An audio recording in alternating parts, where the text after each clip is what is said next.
Hello friends, welcome to the channel.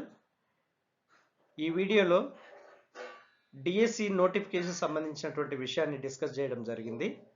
అంతేకాకుండా academic instructor పోస్టుల భర్తీ గురించిన విషయాన్ని కూడా చర్చించడం జరిగింది. వీటితో పాటు టెట్ నోటిఫికేషన్ డిసెంబర్లో రావాల్సి ఉండగా టెట్ నోటిఫికేషన్ సంబంధించిన విషయాన్ని కూడా డిస్కస్ చేయడం జరిగింది. సో ఈ TET, DSC, AP academic instructor ఈ నోటిఫికేషన్స్ గురించినటువంటి విషయాల్ని ఈ వీడియోలో డిస్కస్ చేశాను. ఫ్రెండ్స్, ఇక్కడ టెట్ విషయానికి వస్తే జనరల్గా టెట్ ఎగ్జామ్ ప్రతి సంవత్సరము 2 సార్లు జరుగుతూ ఉండేది. ఇప్పుడు కంబైన్డ్ స్టేట్ ఉన్నప్పుడు 6 నెలలకు ఒకసారి లేదా సంవత్సరానికి 2 సార్లు జరుగుతూ వచ్చేది. కానీ ఆంధ్ర తెలంగాణ విడిపోయిన తర్వాత తెలంగాణలో పరిస్థితి భిన్నంగా ఉంది. ఈ టెట్ ఎగ్జామ్ ఇంతవరకు ఆంధ్ర తెలంగాణ విడిపోయిన తర్వాత తెలంగాణలో టెట్ ఎగ్జామ్ ఇప్పటి వరకు 2 సార్లు జరిగింది. ఒకటి 2016లో జరిగింది, రెండవది 2017లో జరిగింది. అందువల్ల ఏమైందంటే ఈ బిఎడ్, డిఎడ్ అభ్యర్థులు తెలంగాణలో ఆందోళన చేయడం జరుగుతూ ఉంది టెట్ ఎగ్జామ్ నిర్వహించాలని. అది ఒక సమస్య. రెండవ సమస్య తెలంగాణలో ఏంటంటే అంటే అక్కడ ఉద్యోగ విరమణ వయస్సు పెంచారు. 58 ఏళ్ల నుంచి 60 ఏళ్ళకి పెంచడంతో ఏమైపోయింది, ఖాళీలు లేకుండా పోయాయన్నమాట. సాధారణంగా ప్రతి ఏటా 20,000 మంది టీచర్లు పదవి విరమణ చేసే అవకాశం ఉండగా ఈ రిటైర్మెంట్ ఏజ్ పెంచడం వల్ల ఈ ప్రతి ఏటా వేల సంఖ్యలో అభ్యర్థులు నిరుద్యోగులుగా మారిపోతున్నారు. ఎందుకు? వీళ్ళు రిటైర్మెంట్ ఏజ్ పెంచడం వల్ల ఆ యొక్క ఖాళీ వేకెన్సీస్ పడట్లేదు. దానివల్ల నిరుద్యోగులు టీచర్స్ పోస్టుల కోసం వెయిట్ చేసేటువంటి అభ్యర్థులు ఎక్కువైపోతున్నారు. కానీ ఏపీలో అందుకు భిన్నంగా ఉంది పరిస్థితి. ఏపీలో ప్రతి సంవత్సరం టెట్ కండక్ట్ చేస్తూనే ఉన్నారు. కాకపోతే ఈసారి ఇంకా కండక్ట్ చేయలేదు కరోనా కారణాల వల్ల. కానీ టెట్ ఆంధ్రప్రదేశ్లో డిసెంబర్లో నోటిఫికేషన్ వచ్చే అవకాశం ఉందన్నది చాలా వరకు ఖచ్చితంగా చెప్పగలం. చాలా వరకు ఉన్నటువంటి విషయాలను బట్టి. సో డిసెంబర్లో టెట్ నోటిఫికేషన్ వస్తుంది. జనవరిలో డిఎస్సి నోటిఫికేషన్ రావడానికి చాలా అవకాశం ఉంది. దాన్ని మెగా డిఎస్సిగా రిలీజ్ చేసేటువంటి అవకాశం ఉంది. జనవరి 2022 అంటే ఇప్పటి నుంచి ఒక 2 నెలల గ్యాప్. 2 నెలల తర్వాత మెగా డిఎస్సి నోటిఫికేషన్ వచ్చేటువంటి అవకాశం ఉంది. ఫ్రెండ్స్, ఇంకో విషయానికి వస్తే రాష్ట్ర ఐక్య ఉద్యోగ జేఏసీ వాళ్ళు, రాష్ట్ర ఉద్యోగ సంఘ నాయకులు వీళ్ళు గత వారం రోజులుగా ప్రభుత్వాన్ని కలుస్తూ ప్రభుత్వానికి టీచర్ల యొక్క సమస్యలు విన్నవించుకుంటూ వినతి పత్రాలు ఇవ్వడం జరుగుతూ ఉంది. దాంట్లో పిఆర్సి ఇంప్లిమెంటేషన్ కావచ్చు, సిపిఎస్ రద్దు కావచ్చు, తర్వాత కాంట్రాక్ట్ ఉద్యోగుల క్రమబద్ధీకరణ కావచ్చు, ఇలా అన్ని సంబంధించినటువంటి టీచర్లకు సంబంధించినటువంటి సమస్యలన్నింటినీ వివరిస్తూ వినతి పత్రం ఇవ్వడం జరుగుతుంది. కాకపోతే ఇక్కడ సంతోషించదగిన విషయం ఏంటంటే ప్రభుత్వం నుంచి సానుకూల స్పందనే ప్రతిసారి వస్తూ ఉంది. దానికి 2 రోజుల కిందట ప్రభుత్వ సలహాదారు సజ్జల రామకృష్ణారెడ్డి గారు మీడియా ముఖంగా చాలా క్లియర్గా చెప్పారు.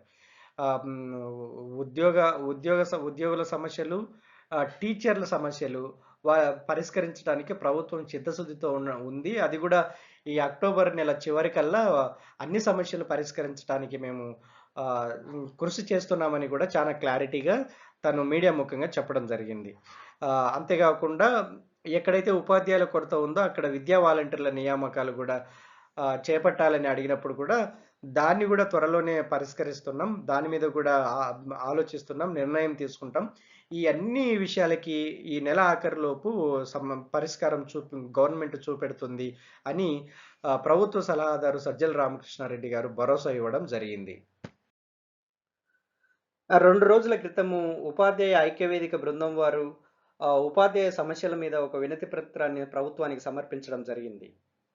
దానికి ప్రతిస్పందనగా ప్రభుత్వం నుంచి ప్రభుత్వ సలహాదారు సజ్జల రామకృష్ణారెడ్డి గారు ఈ నెలాఖరులోగా ప్రభుత్వ టీచర్ల యొక్క సమస్యలకు పరిష్కారం చూపడానికి మేము ప్రయత్నిస్తున్నామని మీడియా ముఖంగా తెలపడం జరిగింది. సో ఉద్యోగ జేఏసీ వాళ్ళు ఇచ్చినటువంటి వినతి పత్రానికి ప్రభుత్వ సలహాదారు ఇచ్చినటువంటి జవాబుకు లేదా ఆ స్పందనకి ఆ ఉద్యోగ సంఘాల రాష్ట్ర అధ్యక్షుడు శ్రవణ్ కుమార్ గారు, అలాగే ప్రధాన కార్యదర్శులు ఎస్ బాలాజీ గారు ఆ యొక్క ప్రకటనను స్వాగతించడం కూడా జరిగింది.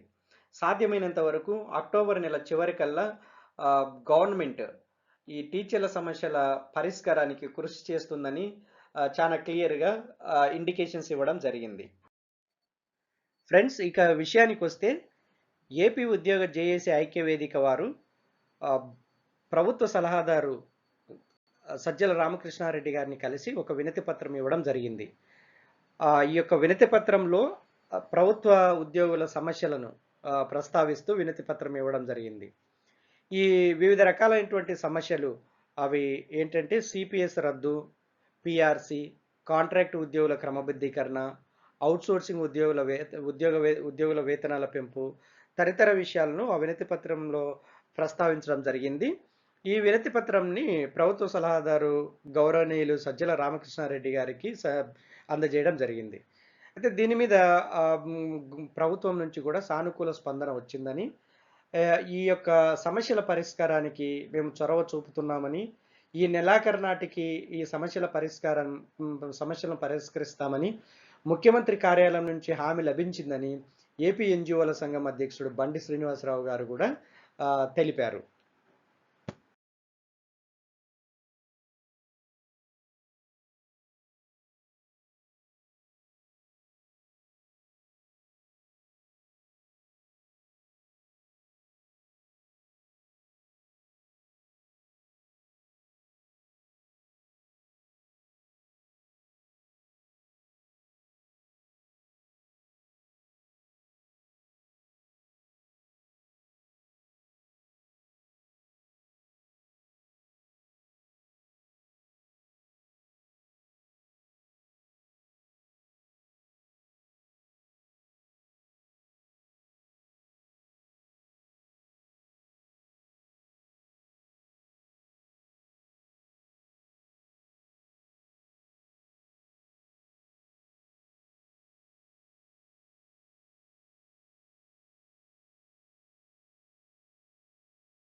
ఫ్రెండ్స్, ఆంధ్రప్రదేశ్ రాష్ట్రంలో మారుతున్న విద్యా విధానానికి అనుగుణంగా టీచర్లను స్కూల్స్లో అకామిడేట్ చేయవలసి ఉన్నందున ఈ ప్రక్రియలో భాగంగా టీచర్లకు హెచ్ఎంలు గాను, స్కూల్ అసిస్టెంట్లు గాను ప్రమోషన్స్ ఇచ్చేటువంటి ప్రక్రియను పాఠశాల విద్యాశాఖ నిర్ణయించినట్లుగా మనకు ఇప్పుడే తాజాగా అందుతున్నటువంటి సమాచారం.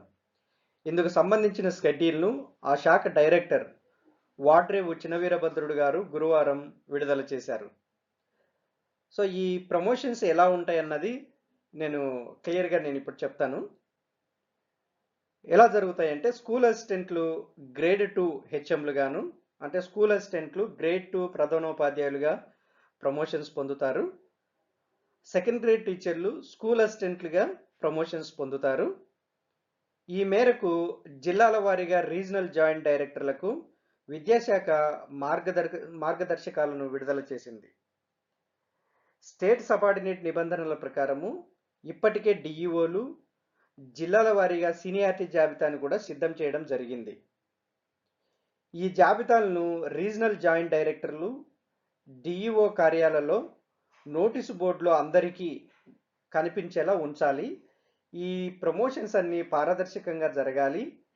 హెచ్ఎం పోస్టులను ఆయా పేరెంట్ డిపార్ట్మెంట్లకు చెందిన టీచర్లకు పదోన్నతిపై కేటాయించాలని స్పష్టంగా రాష్ట్ర విద్యాశాఖ నిర్ణయించడం జరిగింది.